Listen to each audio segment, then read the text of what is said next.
training out of Florida, and I live in North Carolina. So, Okay, what part of North Carolina? you never heard of it. Wallace? Do you golf? No, I don't, but I'm originally from like the Charlotte area, and I spent time at Lejeune, so I'm Yeah. familiar-ish. Oh, so you're a jarhead, huh? I am Sorry. former Jordan. That's all right. I did 24 years in the Army, so Yeah, I was I didn't know if watching you your knew that. video. I was a veteran too, yeah. Once I saw your thing and I saw it was for your dog Biscuit, I watched that video you recommended, and I was like, okay, this will be fun. How did you find me? Just out of curiosity. Instagram. I just started looking. What's really interesting is honestly, I just went to like the Paralympics Instagram, and it has like recommended followers, and then sometimes I might send a message to someone, go into their recommended followers, and just kind of just go from there. And Going I from just there. start sending. hmm So Oh, okay. Okay. yeah, I really like connecting with people, so it just makes sense to do it. And a lot of people are all about it, so it really works out pretty well. Nice. So, what is your background? So as far as like military, it was military police for 5 years, so 2012 to 2017.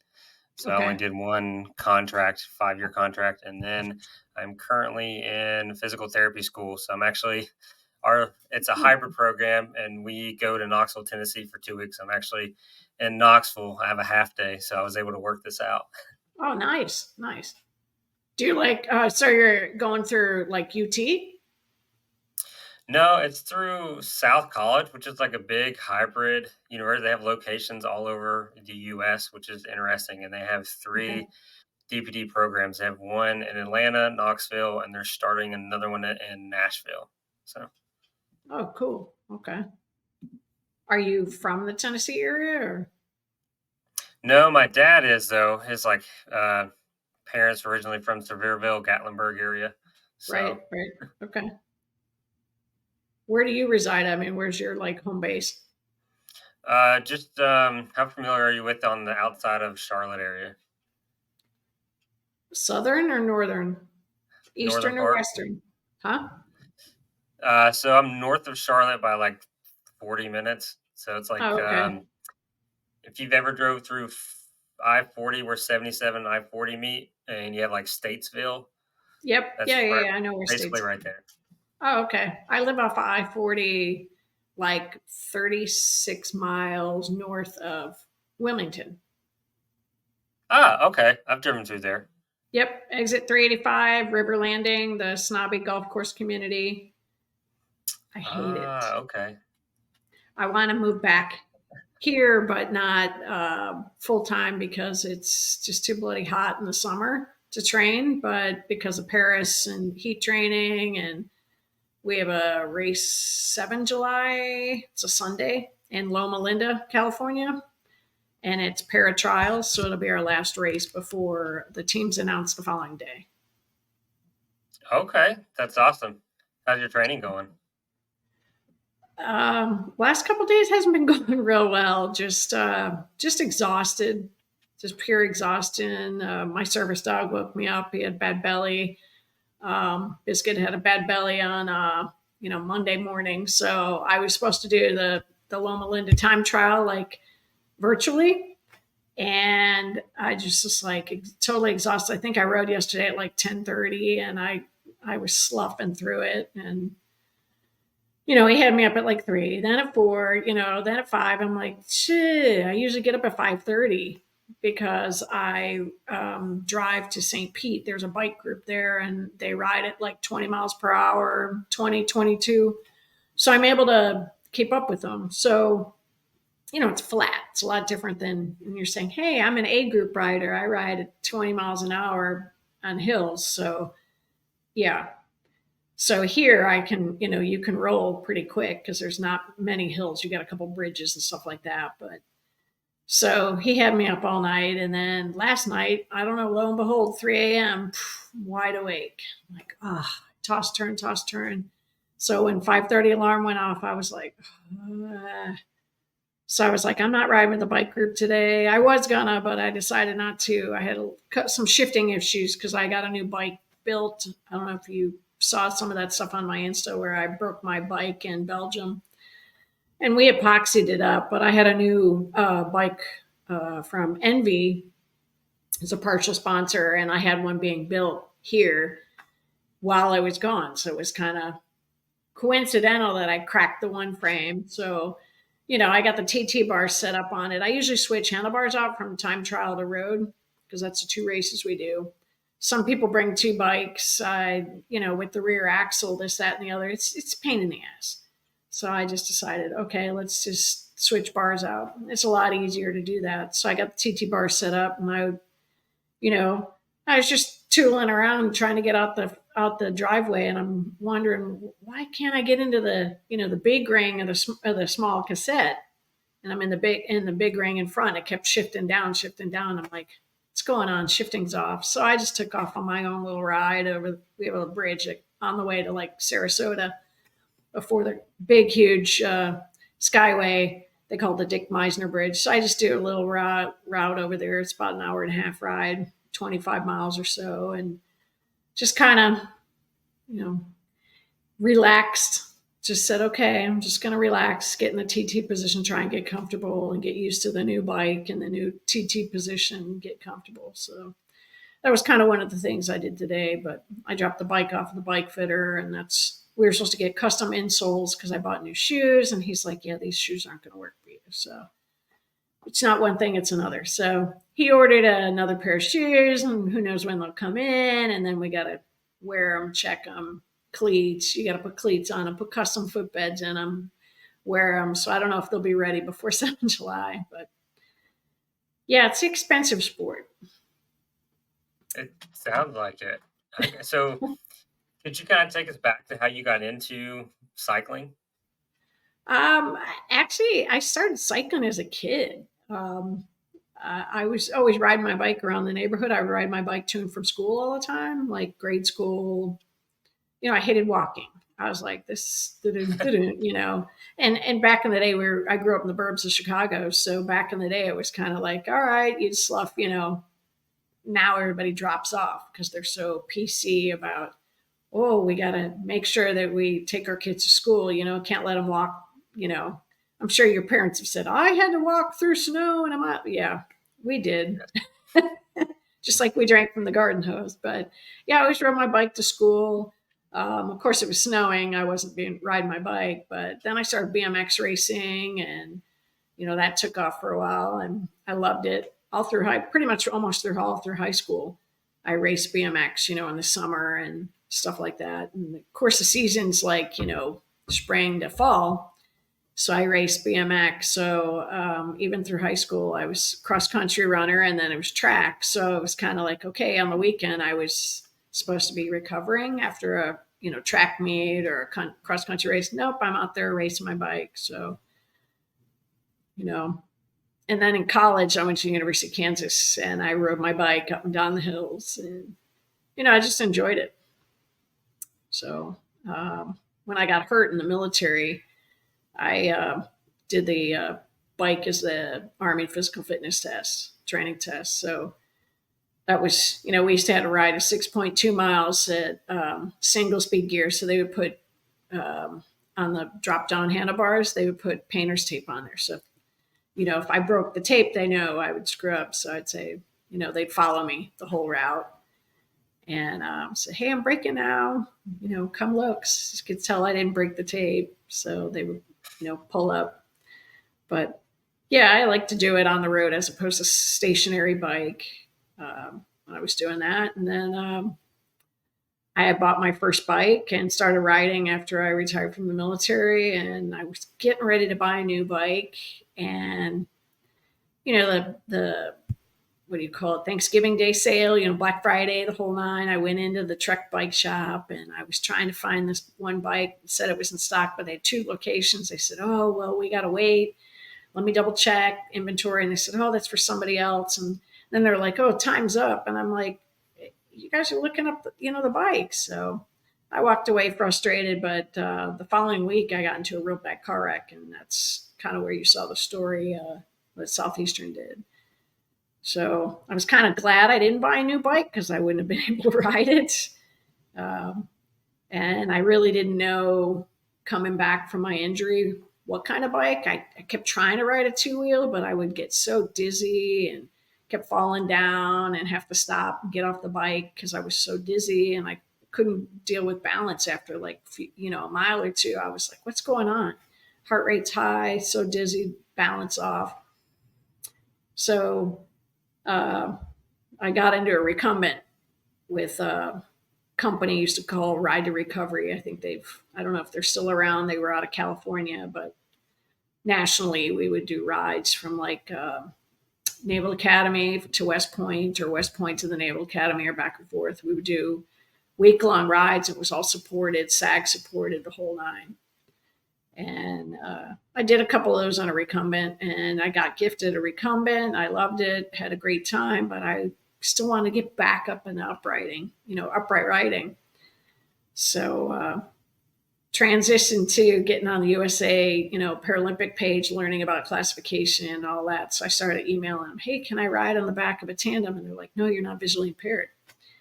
And I said, oh, well, I can't, I don't have a spinal. Well, I do have a spinal cord injury, but not enough to, ride a hand cycle. What can I do? And they said, have you ever heard of a trike? And I was like, yeah, recumbent. And no, we don't do recumbent. It's not authorized in Paralympic cycling. I was like, oh.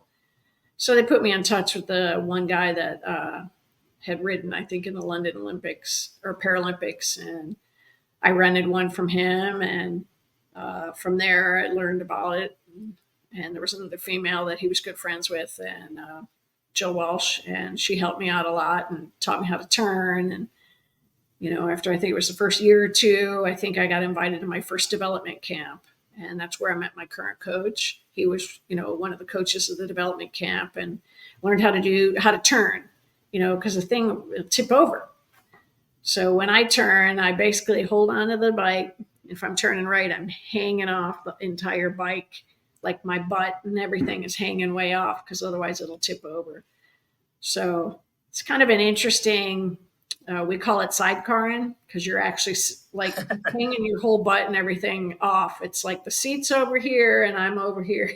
So it's kind of an interesting concept. And then you fling yourself back up on the, when you make your turn. So kind of holds the balance so it won't tip over. And it's funny, they give it to people that have brain injuries and CP and MS.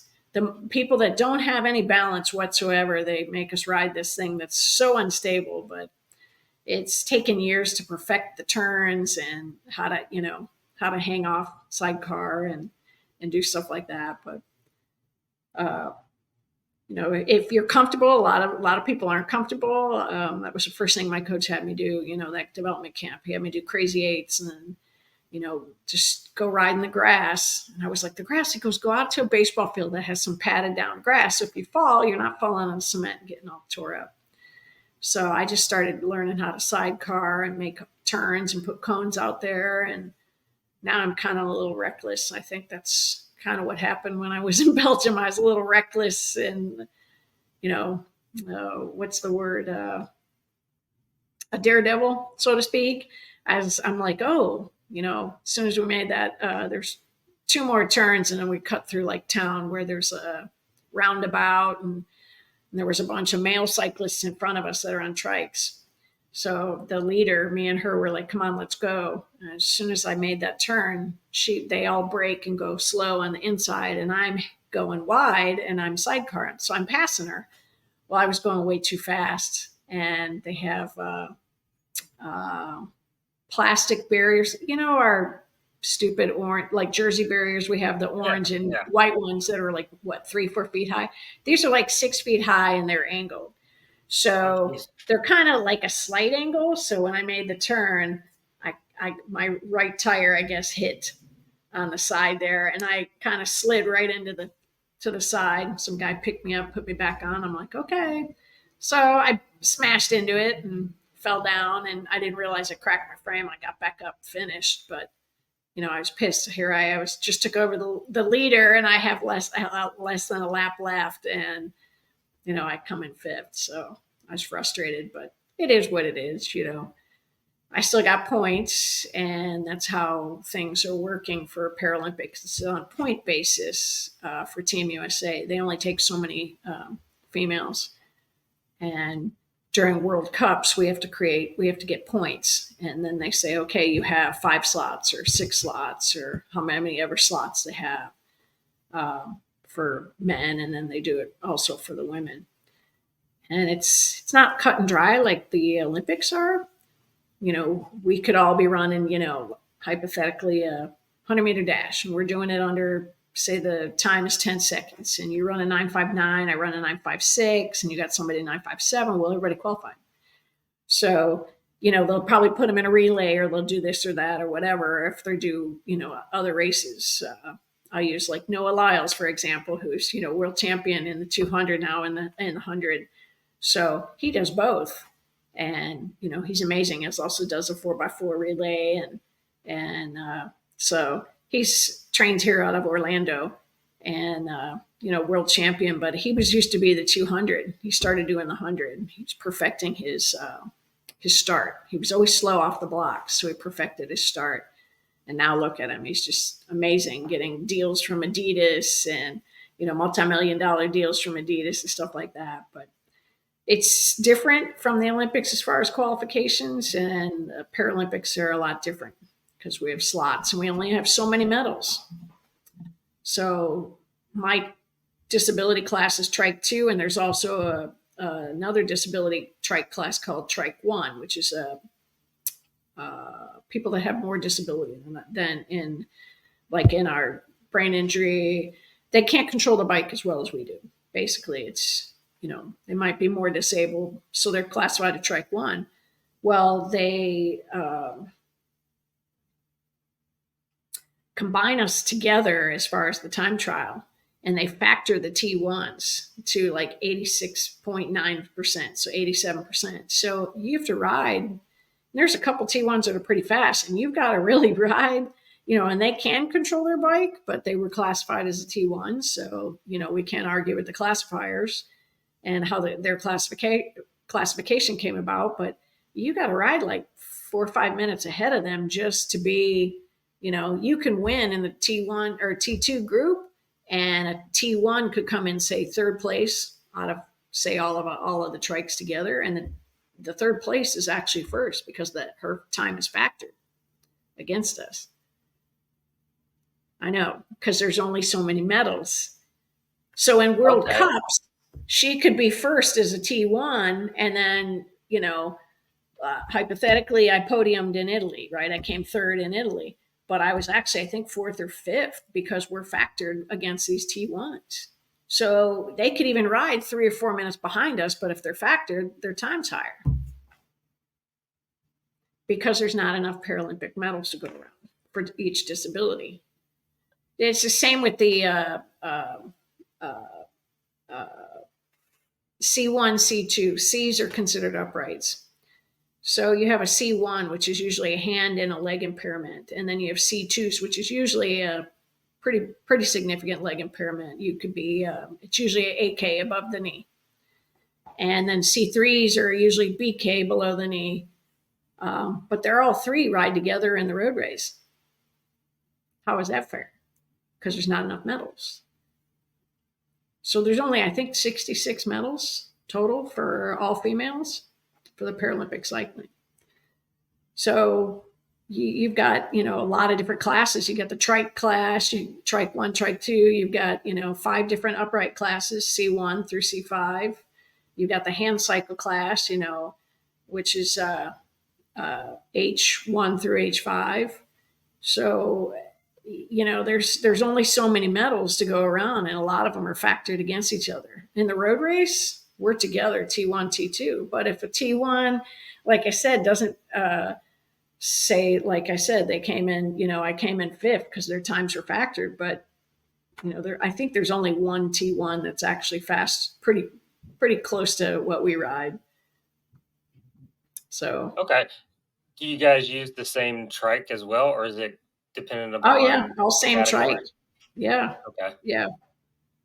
And like I said, I don't know her disability, and I'm not a classifier, I'm not a doctor, so I can't, and it's not like us athletes can contest it.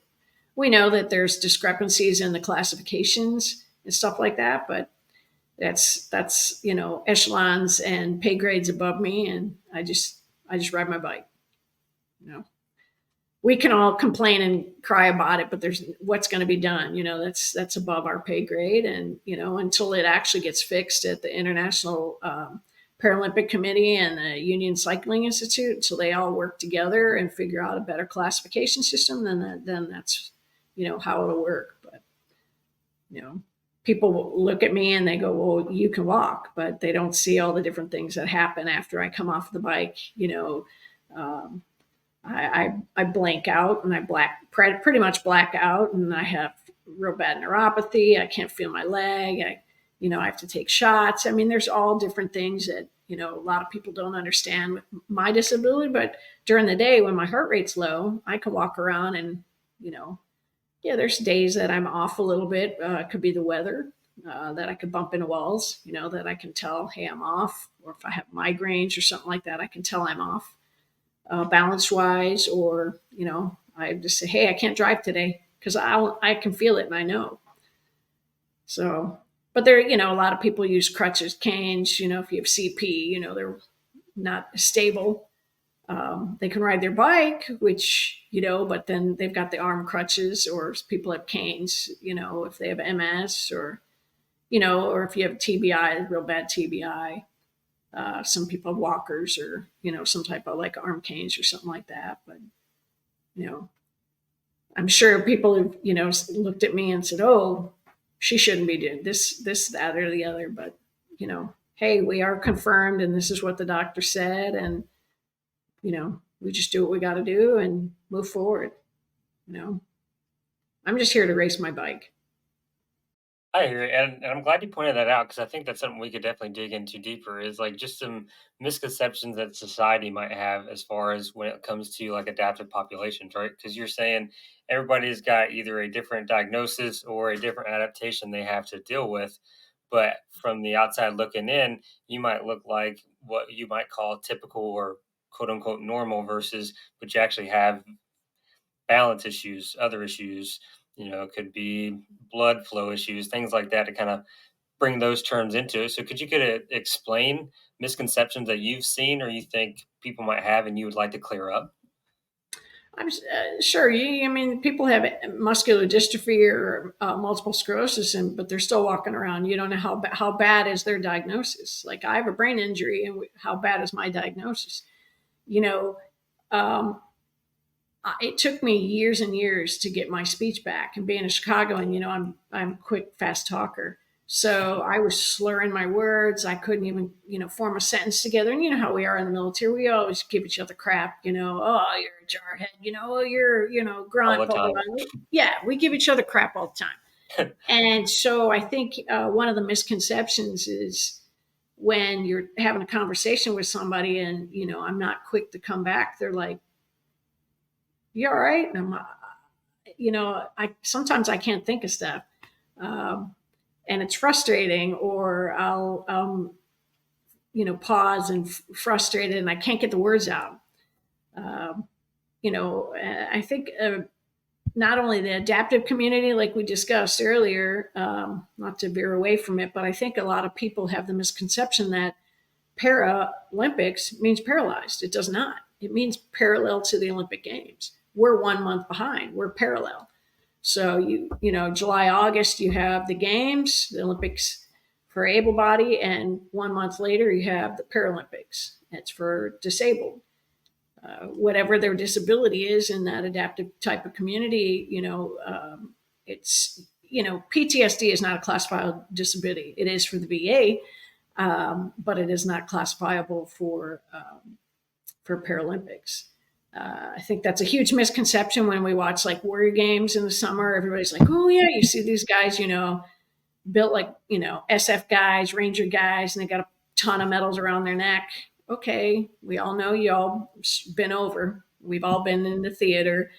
Um, you have PTSD, you might have a mild TBI or what have you, but you actually have to have a classifiable disability. And you can have drop foot syndrome, leg impairment, dwarfism, hand impairment. And your hand impairment has to be, usually missing limbs or fingers or some type of that type of thing. Um, MS, MD, TBI, those type of things, CP. And they're various range. I mean, your CP could be mild CP, and you can ride a two-wheeler if you can manage the balance. I know I can't balance. I've tried so many times, I've fallen down.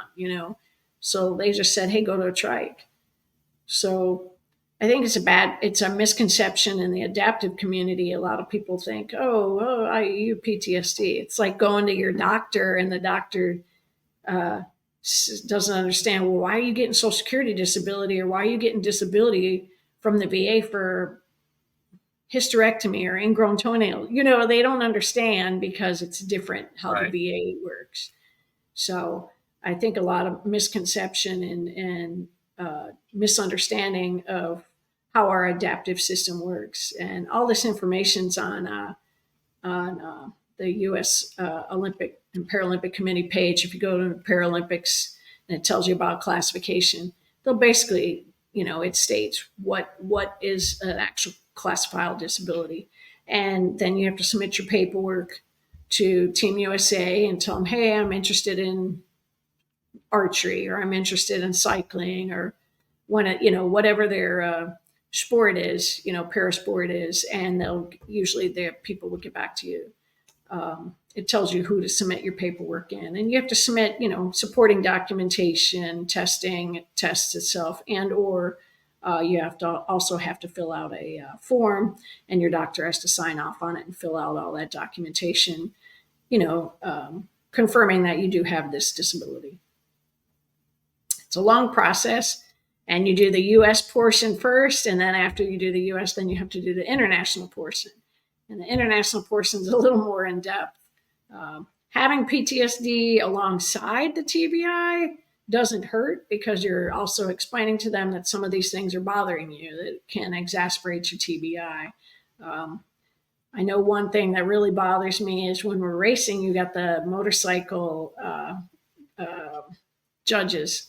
And sometimes when they come through, or you have the follow-on cars and they're honking constantly through a intersection, even though it's a closed course, it jars me and it scares me. It's kind of like, hey, I'm all by myself. What are you blowing your horn for? Or I'm out in front. What do you? And they're like, oh, we're letting people know we're coming. The course is closed. Well, yeah, people cross the street, and I'm like,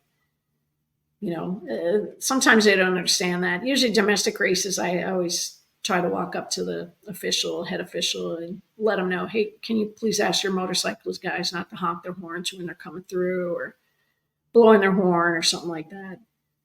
They're pretty good. Even the international guys are. It's just, there's a couple, yahoos, like team cars will come flying through because they're trying to catch like the men. Like when we were saying earlier, the men go off like 2 minutes before us, and then we go off usually 2 to 5 minutes behind them. So a lot of times the follow cars are coming in and they're honking at us to get out of the way. And we're like, hey, we have the same right of way you do. Go around, but they're blowing their horn, coming right up to you and scaring the crap out of you. So, and I'm not the only one that has said stuff, but it's just, sometimes you just got to put out of your mind. I've ridden once before with earplugs in, just, kind of small little earplugs, just kind of keep the noise out, but hope that kind of that seemed to help. Yeah. Hope that kind of helps explain how the, classification works in the adaptive community. I don't think we have enough people understanding, what it takes. It took me years. Had I known right out of the gate, out of the military, would have been nice, because they even have a shooting team. Yeah, they shoot pellets, but still, it's it's a lot of fun. There's tons of different sports out there, from bocce ball to, para rowing to archery. And it's amazing to see these guys that don't have any, like, one arm, and they'll use their foot to pull the bow.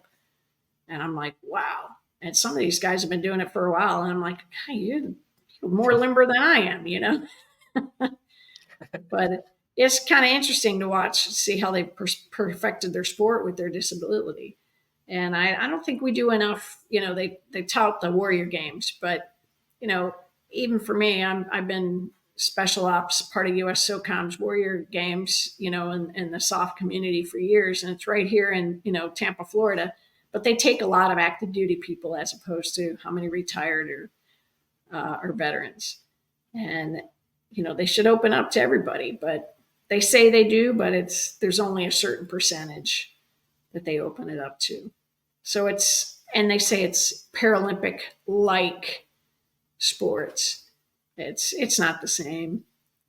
They ride recumbents. They don't or upright bikes. It's totally different than we have in the Paralympics. And I don't think we do a good enough as the U.S. is helping our disabled people.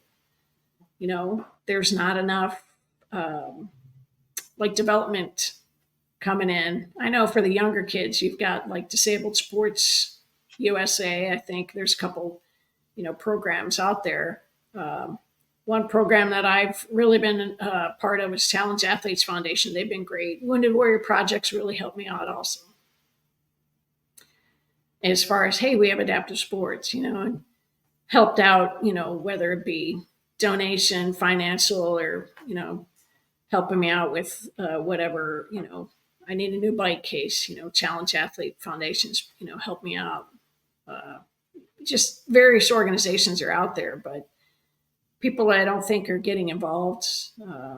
I think it's a disservice for our military when they get out. A lot of disabled, they don't know that they're out there. They don't know these sports are out there. And then when they try to apply, if you think, the Marines is such a small group, you apply to, the Warrior Games, you have such a small group of individuals that you're after, as opposed to, like, say, the Army, which is, huge.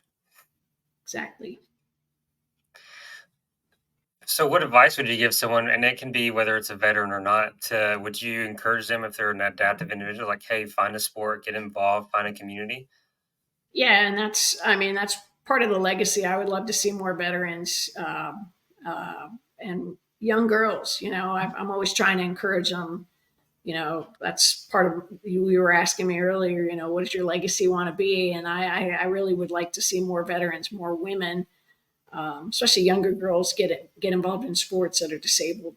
When we were in Italy, it was really nice to see some of the kids that were coming out there in wheelchairs, and we were like, oh yeah, and they were so excited to watch the hand cycling and see, hey, I can actually do this, just to see their eyes light up. These people are all disabled. You got the guy with the one leg riding an upright bike, and they're just like, wow, and I was thinking to myself, man, I have a teammate that has, and I just watch her ride, and she's amazing, you know. But seeing younger kids do that, and I notice it's not just U.S., but we have a huge population in third world countries where they don't get that adaptive equipment, and for instance, in Florida, how many wheelchairs do you see on the side of the road? It would be great if we had an area where we could donate wheelchairs and like ship them down to Dominican Republic or Colombia or, some of these third world countries where they don't actually have this equipment. So I have a couple friends that are working on that in Colombia. So I'm like, okay, let's see if we can get a Connex, because I see them on the side of the road all the time, walkers, crutches, and people just throw stuff out because what are they going to do with it after say you had knee surgery and you're done with a pair of crutches? A lot of people just toss it.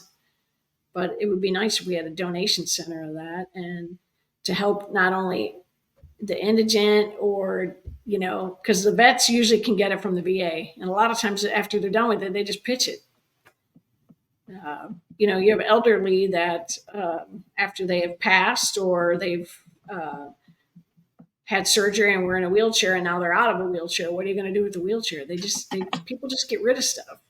And it would, I'd love to see that being put to use in other countries to help other athletes out that are, younger kids and other countries to get more involved. I have a couple teammates that are working and they do that in Colombia. And I'm like, hey, hello, I'm in Florida. I can get a ton of wheelchairs. They put them at the curb all the time. I'll start grabbing them up. Where we're gonna store them, and they're like, So I'm trying to convince them that we just need to, get a Connex of some type or storage facility where we can actually, do that and ship them all down there because that would help them out tremendously. And I got to meet the Colombian national team when we were in Italy and Belgium and talked to them a little bit, of course, language barrier, but, a couple of them, didn't know the sport existed. And they saw, some of our Americans training with the Colombians and they were like, hey, how do we get involved? So, they actually got internationally classified during this European trip last month. So it was nice to see that and see that we're getting more people involved, regardless if it's, USA or not. Right. Real quick, what's the name of that organization that your friend's using to do those assistive devices? The one in Colombia, they're doing Yeah. it themselves. I don't know. They're doing it themselves? Yeah, Okay. they're doing it themselves. Yeah. I don't know if they've come up with a name yet, but they just been bringing stuff down there and shipping some things down there. But I don't know if they were going to create their own business. That was something they were going to do when they retired. But they go down. Okay. They go down to Colombia. Like one of my buddies, he goes down to Colombia like 2-3 times a year to train because it's pretty cheap to live down there and the train. And everybody in Colombia is like, oh, because Rigoberto Duran and all these pro cyclists, so they're very pro cycling down there. It's kind of like Italy, they're very pro cycling. They see you on the side of the road, they move over. Not like in the U.S. where they want to run you over. Yeah, everybody's rude here, basically. Yeah, they were in a rush to get to work. They don't understand the rules of the road. You have to give 3 feet, and they're afraid, oh, I can't cross the yellow line. There's no oncoming car. Get over. They don't understand. And then they honk at you until you get on the sidewalk. And I'm like, it's a law. I can't ride the sidewalk unless it's a trail. But, I think a lot of that is a lot more of those things need to be on our driving DMV tests. So and I think you're right there, and then probably some like common courtesy too. I mean, how hard is it to slow down when you see a cyclist, even if another car is coming, right? To really allow the other car to pass before you go over the yellow line, because you can.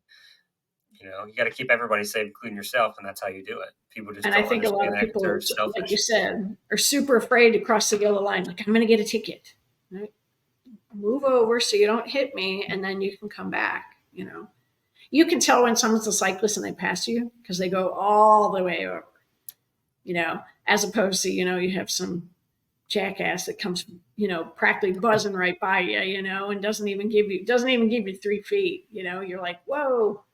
So I personally don't, because I'm so wide in the rear end with that trike axle. I don't like to ride on weekends because there's too many people pulling boats. When they're making turns, they don't see you and they'll run you over. So I try not to ride on the weekends. I try to take the weekends off. Every once in a while, my coach is like, ride a Saturday and I'll give you a Wednesday off and kind of break it up. But that'll happen in the future. Coming off of Tokyo and having 3 back-to-back surgeries, I hadn't been on the bike since Tokyo. I slipped in the driveway, non-bike related. I moved to North Carolina, came back to Florida to sell my house, and it was like December 29th, I think it was, and I just slipped on the driveway on the one patch of dew and then off the roof, putting biscuit in the back, and I fell right, boom, landed. And caught myself with my right hand, 6 inches from the ground. I'm in the front yard and I'm thinking, oh, good job. Why didn't I just fall on my butt? But I think it's like a pride thing. And it's also, it's a natural reaction to try and catch yourself. Well, I just had the rotator cuff fixed right before Tokyo during COVID. I tore that anchor and snapped that sucker in half. It was floating around. So I ended up having the surgery in April and 3 weeks later, I'm meeting the president with the sling in, and I was in physical therapy for almost a year until the Thanksgiving that year. And then I knew I had to have one of my toes from, jumping airborne, wearing boots and stuff like that. So I had a big toe fuse last February of 23. And my hand from falling, the tendon, I had no grip. And I was just in a lot of pain. I couldn't do a lot of my woodworking and stuff like that. So I ended up having that tendon. They pulled the tendon through the thumb and ran it in between the thumb bones. So that was done in August of last year. So I hadn't been on the bike and, I hadn't raced since Tokyo until April of this year, an actual race. So I'm pretty pleased where I'm at right now. My coaches have really just worked together. Not only my cycling coach, but I have a new gym trainer, and he's also my nutritionist, and he's an amazing guy, super smart. Uh, Drew Donaldson from ddtmethod.com. The guy is just insanely smart. Used to be in the WWE, when he was young, and was in it for like 10 years. And, he knows all about biomechanics, biohacking, PEDs, because he took a lot of, drugs when he was in WWE. So I'm like, hey, I can't do any of that. I can't do any of that. That's not what I want. And he's like, oh, no, no, no, no. I got it. I got it. But he's got so much knowledge as far as, we're going to work just on your thoracic and your stability. And I see you're dragging your left foot. Like, he'll watch me and say, okay, I know you have neuropathy in your left leg real bad. Let's start working on that to try and get your leg so your foot is going straight instead of turned out a little bit. Let's work more on your core here and just your stability from the thoracic down, because everything starts from the top down. And I've never felt stronger. And he just started working with me in the end of January. I feel great. He's also makes sure, okay, this is what I want you to take, take 3 capsules of magnesium at night, take your COG 10, everything is safe, He's like, okay, either to go Thorn or Clean Athlete, because we have to do everything on our NSF for sport list and make sure it's, for supplement 411. We have to check everything through the U.S. Anti-Doping Association. So he has me check and gives me a list of what to check. Okay, ashwagandha, I want you to look for that. Let's look for some L-carnitine. What about creatine? He's really good about, okay, this is when I want you to take it. This is how I want you to eat today. This is, he sets up like my nutrition, what I eat, what cheat days I have during the week. Hey, you have 2. This is what you have. So if I want to go have sushi, with my buddies, he's like, you can go have sushi, but have a lot more sashimi. I'm like, okay. So, hey, and my coach, Rick Babington, I've had him for years. He's really good about understanding, okay, hey, I'm tired, or hey, this happened. We have a coach call every week. I told him about Biscuit. Hey, I'm tired. He's like, okay, so tomorrow I want you to do this. This is what I want you to do, blah, blah, blah.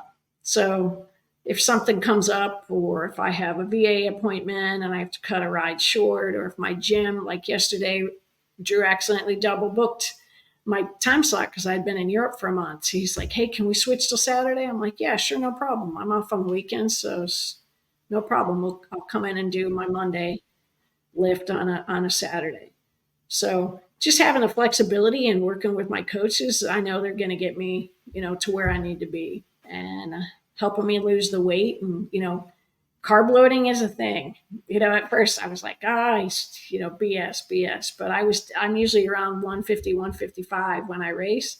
And when I went to Europe, he was like, carb load, carb. And I don't eat spaghetti and pasta and all that stuff. I love it, but I don't eat it. So I'm, he's got me on a good routine of, the protein, good carbs, vegetables and that type of thing. So when he's like, hey, we're carb loading the night before and this day and 2 days before your race, this is what we're going to do. He sets up all my plans. Well, I got fat because we went to Italy, and I was like, oh, everything's fresh, bread and pasta. And I'm just eating like crazy gelato, so all this food. So I came back, I'm 159. He goes, don't worry, we'll lose it. Hush. Sorry, Biscuit's being he knows what time it is. Ah, okay, no worries. It's too Um, early, buddy.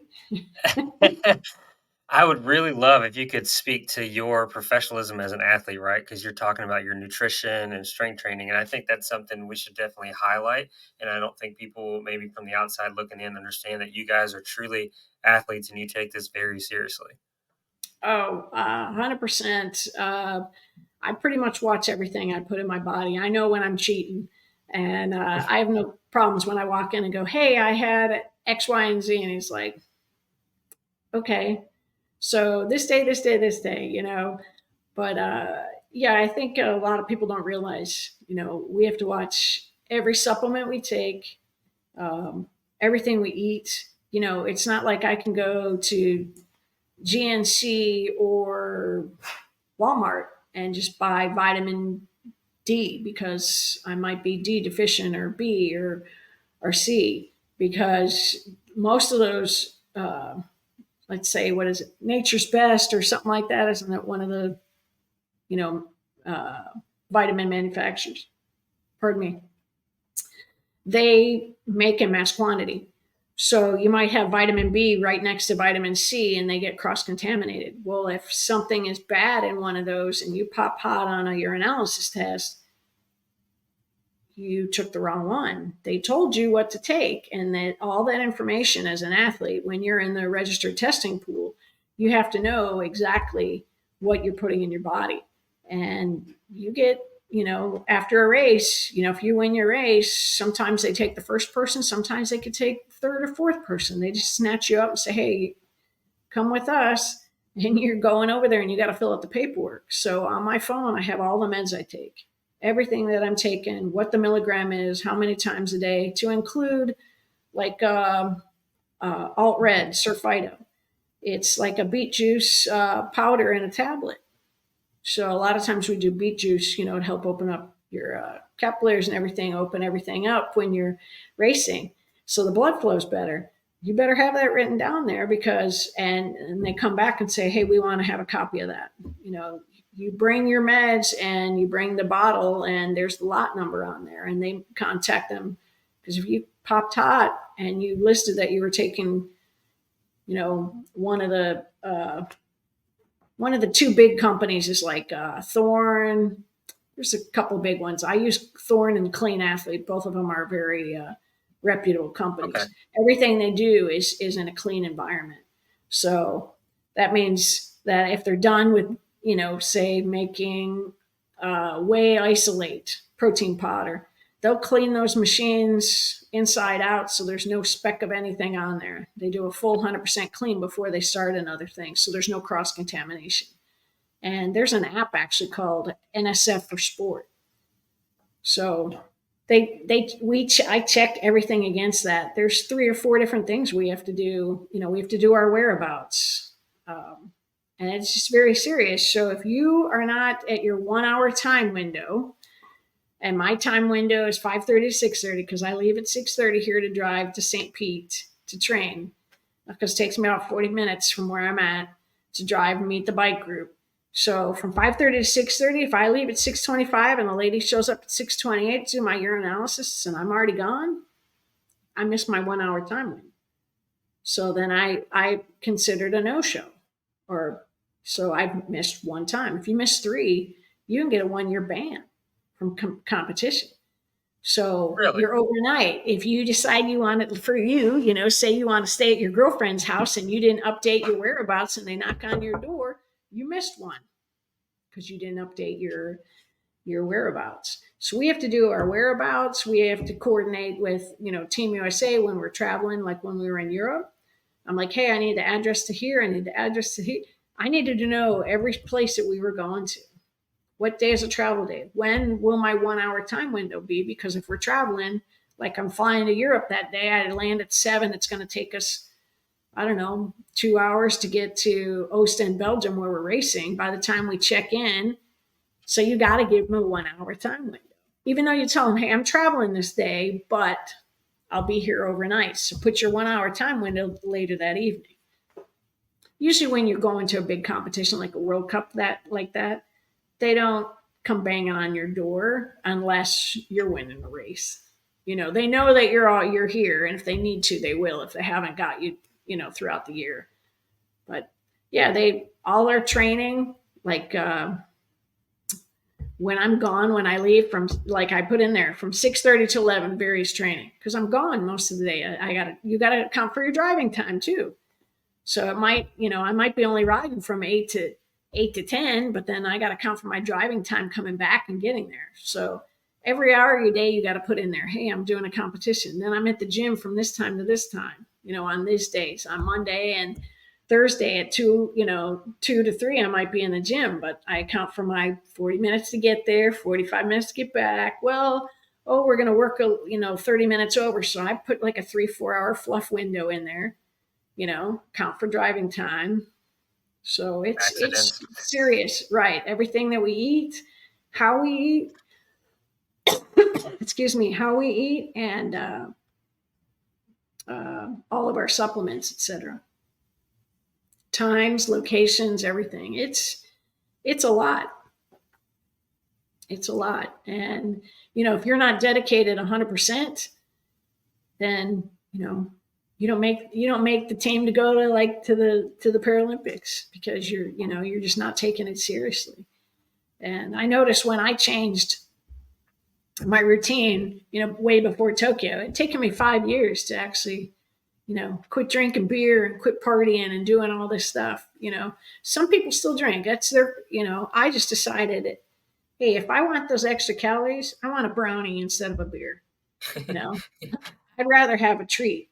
And so I just didn't want the ill effects of having a hangover or dehydration, especially down here in Florida. It's a lot different than, other places. So I said, well, I'm just going to give it up. Now, I drink NAs all the time because I love the taste of beer. Occasionally, I might have, like in Italy, I celebrated with a glass of prosecco when I got back on the podium. It was this little celebration, but a small little glass. But Yeah, I try not to drink because I'd rather, eat my calories. More gelato. I hear you. That's funny.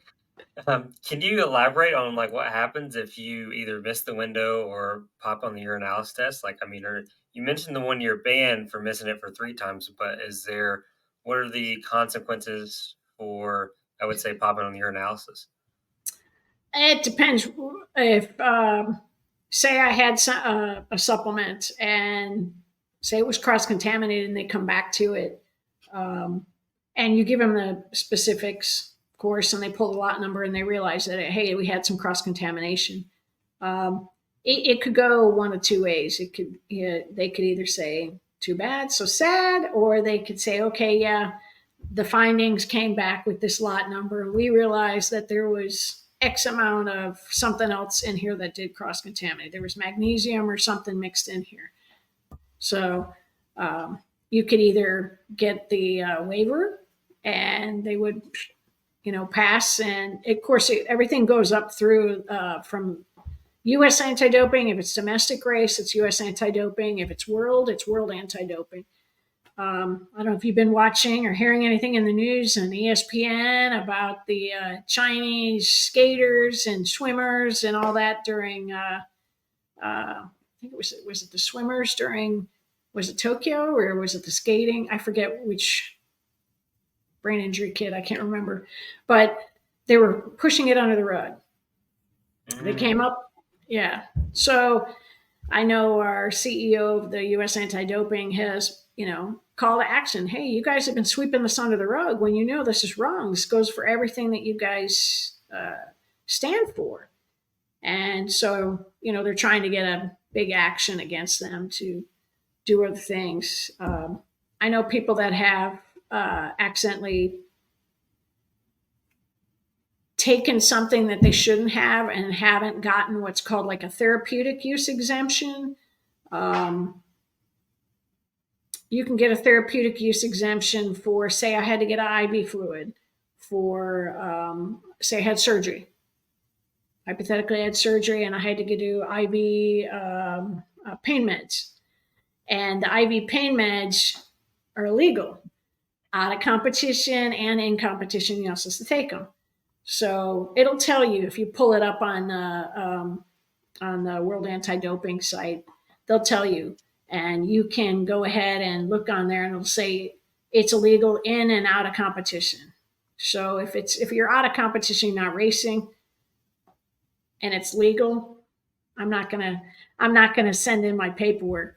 But say I got into a car wreck and I had to get in some type of IV fluids for whatever reason. I have to send the paperwork in to the U.S. Anti-Doping, and they would forward it to World Anti-Doping and say, "Hey, blah blah blah. She had to have IV fluids for whatever procedure or minor procedure she had. This was it within, say it was some type of pain meds, and I had a outpatient procedure of some type. But I'm competing within 30 days, and then I come up hot on a piss test, or excuse me, urinalysis test. So uh, what basically would happen is if I submitted that paperwork in, and U.S. Anti-Doping gave me what's called a therapeutic use exemption, because it was, it wasn't, like, hey, I'm a pill popper. You know what I mean? I actually had a reason for what it was. So, you could get a ban. I've heard people get a 6-month ban for silly stuff that they forgot to submit, and I've heard people get you've seen people in the news, that have gotten lifetime bans for taking PEDs, and it came out later on in the news, and they've had to, you know, turn in their Tour de France Yeah. medals. So it can go various ways. Um, there's a lot of things that we can do to prevent that. You just have to actually do your homework, and it starts with going onto the U.S. Olympic Committee site, and it tells you, hey, if you're doing any of this stuff or whatever, you start with the classification process, and then they tell you, hey, these are the drugs you can and cannot take, and there's a bunch of websites that we have. When you're registered in the testing pool, you're considered an RTP, and you have to do your whereabouts. They send you tons of information, how to update your stuff. There's a link called Athlete Connect, and it lists all your stuff. And they tell you, okay, if you're doing supplements, go to Supplement 411. Go to the anti-doping site, go to this site, go to that site. So you have to check and see what's available. I know a lot of people were worried about CBD and THC and that type of thing. There is therapeutic use exemptions for that type of stuff. You know, you just have to look it up and see what it is, and do you actually have that? So I appreciate you sharing all that. That is very elaborate and very strict. So, I mean, they treat you guys just like they do the Paralympic or the Olympic athletes, which is oh yeah, we're on the exact same uh, websites and apps, all of that stuff. We're all together. The U.S. Olympic and Paralympic Committee. Everything they do, we have to do the same thing. We eat in the same chow halls, same facilities. So it's a blessing, getting a camp or going to the Olympic Training Center, and being able to use their facilities. And especially right now, of course, during the summer, you got a lot of usually camps, for kids, but they bring in different camps. But because it's a games year during the quad, you have tons of big name athletes coming through there. And if, somebody's going to having surgery in the Denver area, you'll know because they're going to do their physical therapy and be seen, at the OPC. So it's kind of neat when you're there for a while and you get to, the Denver Broncos did a camp for the rookies there one year, and I was there. It was kind of neat to meet some of the players there and talk to them and ask them. They do this. They have to follow some of the same rules as anti-doping, and their okay. whereabouts too. So, the NBA, NFL, all of those, we all have to follow pretty much the same rules. So I think it's pretty much across the board. I don't know if they use our same applications that we do and websites, but they have to follow the same anti-doping rules. I know the MMA has gotten stricter on that as well. Yeah, I've seen some of that they have, which I mean that's a good thing. But so man, that's just it's hard to fathom the depth and things you guys have to do, like you said, where your whereabouts. I mean, that's something I never knew, which is I knew about like the supplements and like kind of your nutrition, but the whereabouts was new. So I'm glad you brought that up because I've never heard that before. Yeah, and if you're going to a competition, they'll know because usually that we have like anti-doping will be in California when we're there. They'll probably be grabbing a few of us to, come over here and give us a deposit. Yeah. They knock on your door, but they draw blood and urine. So they do the same thing when I lived here in Florida for years and I was in the RTP registered testing pool. I would, I can't go right away, and they want you. Oh, you got to sit down for 20 minutes before we draw your blood, and then we'll let the person that is, the nurse or whoever can leave.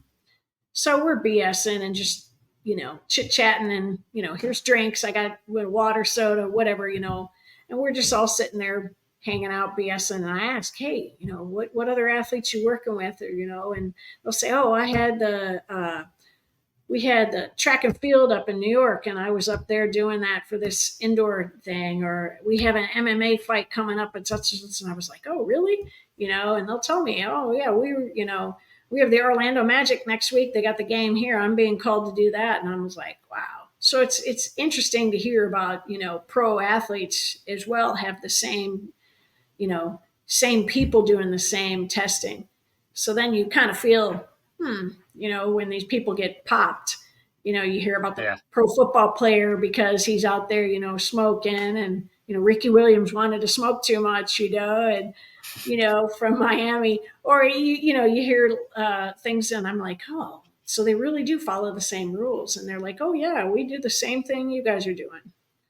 So it's just as strict. So being an elite athlete, it's very time consuming. It's not only our training regimen, but like you said, fill in all the, quarterly, you got to do your whereabouts. And if something changes, I want to spend the night over, my best friend, we're having a, game night. And I'm like, oh man, I don't feel like driving. It's like, 1 o'clock in the morning, just stay here. I got to get on my phone, fill that out, change all that. Cause hey, I'm doing an overnight here now. And they're like, just go to sleep. And I said, I can't. If they come banging on the door, they got to come bang on your door or you get a miss. And they'll notify your coaches, and they notify the, U.S. anti-doping will not only notify our coaches, but the national governing body, which is, paracycling. So my director finds out, the assistant director, my coach finds out, and they're like, hey, where were you? What's going on? How come you're not taking care of your business? And you don't want to, being in the military, we don't want to look like an idiot, Not at all. Been there, Right. done that. Right. So you shared a lot about, your training and kind of the stuff you guys have to go through. Or I wouldn't say loopholes, but being strict and the rules and guidelines you have to follow. But I really love to know why you chose cycling as your sport. I know you said you grew up BMX racing and things like that, but what is it about cycling that really gets you excited and that you're so passionate about it and why you chose it? Okay. Um, when I was a kid, I had that yellow swim with the banana seat. And I just remember just, with the high handlebars and just cruising down the street, going, it was in grade school. And I remember just the wind in my hair, and I just felt free. I'm seeing all these kids walk to school, and I'm flying past. I'm like, I'm going to get to class before you, how it is when you're a kid. Everybody wants to be Yeah. there first, right? You want to be first. And I just remember, oh, I loved it. I loved just going fast, and it was fun, and you could play tag on your bike, and I love cycling, always have. Like I've elaborated earlier, how I've done it throughout my entire career through the military on and beyond. I have contacted para rowing, and I do have a erg machine, a C2 machine back in North Carolina that I do a lot, and I love rowing. I have a teammate, a very famous teammate, Oksana Masters. I'm sure you're familiar with her, but that was one of her first sports, was rowing. And, I talked to her a little bit about it. And, I've talked to the para rowing director and coaches and stuff. And I need to get into the course, down here in Sarasota while I'm down here, or I'll wait till next year to do it. It's not something I plan on doing now, but maybe I'll, row. I always thought, oh yeah, why don't I do both? But, I think the races are so close together, it'd be a little hard to do. I think some of the other sports, I don't know, some of the sports have a different disability and classification. And for each different sport, you have to fill out your paperwork and go through that same rigmarole that I did already with cycling. Um, I'm enjoying cycling where I'm at right now. I might go into rowing. I haven't really explored some of the other sports. I'm obvious I can't play wheelchair rugby and wheelchair tennis and some of the other wheelchair sports, wheelchair basketball and stuff like that. But um, I played basketball in high school and played in college for about a semester. Kind of walked on the team. I was recruited for track at the University of Kansas, got a partial scholarship, and I was tired of running around a circle, so I walked on the basketball team. Then that's back in the day when Lynette Woodard was playing and when was trying out for the Harlem Globetrotters. And before she was, the first female of the Harlem Globetrotters, I used to shag balls for her. And she's like, "Why don't you try out?" And I was like, I'm not a D1 player. She's like, "Come on."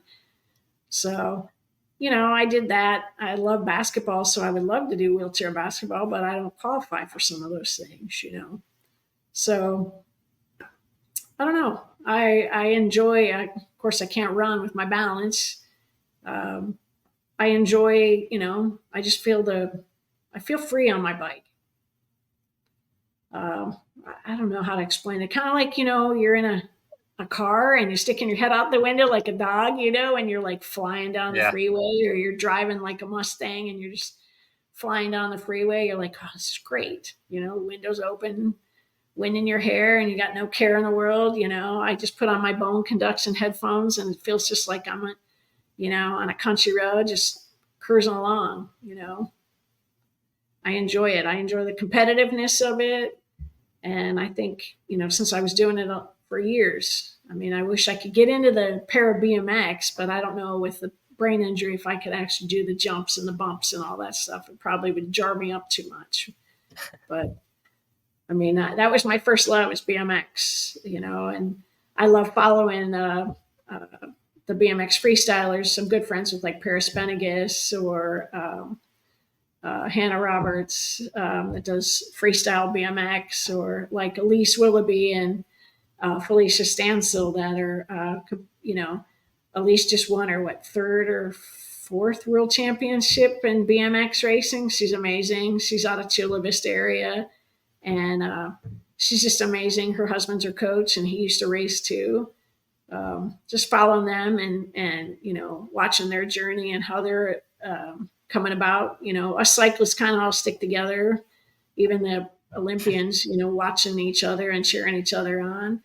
I think we kind of, when we're in the chow hall together, we all kind of sit together and ask each other questions and, hey, what'd you think of this course today? Or, just how's it going? Where you're at in your training, but I don't know. I think it's just as a kid, I always loved the wind in my hair and being fast. And it's kind of one of the only sports that you can actually go really fast.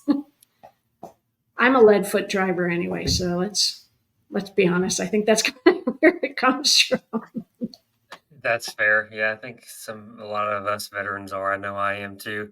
I really like the fact that you mentioned, you feel free, and I say that because I've seen that with there's a climber I talked to, Ben Mayforth, interviewed him, and that was something he said. He was just climbing. I feel free. I feel that I can show my individual self and express myself through my climbing, and I thought makes sense. And so that's why I like asking why you guys chose your sport, because I think it's Yeah, important and you chose it for a reason. So I really appreciate you sharing that. thank you. Yeah. Well, Monica, I'm out of questions. Is there anything else you'd like to throw in there, or something we haven't covered you'd love to share, or you want people to know or understand, or anything like that? No, just to have everybody pay attention when they're driving and passing a cyclist, and not judge. There's days that, hush, sorry. there's days that, I think we judge people like DV plates. I have a DV plate with a handicap placard in it. And I think sometimes if I do park in handicap, people look at me and go, "Your husband," and I'm like, "It's me. I'm the disabled vet." They give you that look. Or I think a lot of people need to understand the difference and actually understand what para actually means. That's a huge thing for me because it doesn't mean we're paralyzed. That's, I think, is key. And not judging people with their disability, because you never know what somebody's going through. You don't know if I have a heart condition, or if I just had surgery or open heart surgery, and I'm getting out of the car and you're looking at me crazy or something. I think I noticed in the US, we're very judgmental. And like you said, we're rude to other cyclists and we're rude to other people. And, there needs to be a lot more love in this world, and taking care of like our veterans and our disabled and our elderly. And I think if we'd open our hearts up more and see things for what they really are, I think it'd be a better place in the U.S. But. Very well said. I agree with everything you said. I appreciate your kind words, and I wish you the best of luck with Paris and the time trials too that you're getting ready to go to. Yep, that'll determine whether or not we make the Paris team. So the team will be announced on 8 July. And so our race, like I said, is 7 July in Loma Linda, California. And after that time trial, and 11 o'clock on West Coast time, we'll be announcing the team. So I'm just keeping my fingers crossed and trying to stay focused and pray that I make that team. I appreciate your time today. Thanks, Ben. Yeah, no, thank you, and good luck with everything. And again, thank you for sharing your story and sacrificing some of your time, and also thank you for your service to our country. You as well. Take care. Thank you.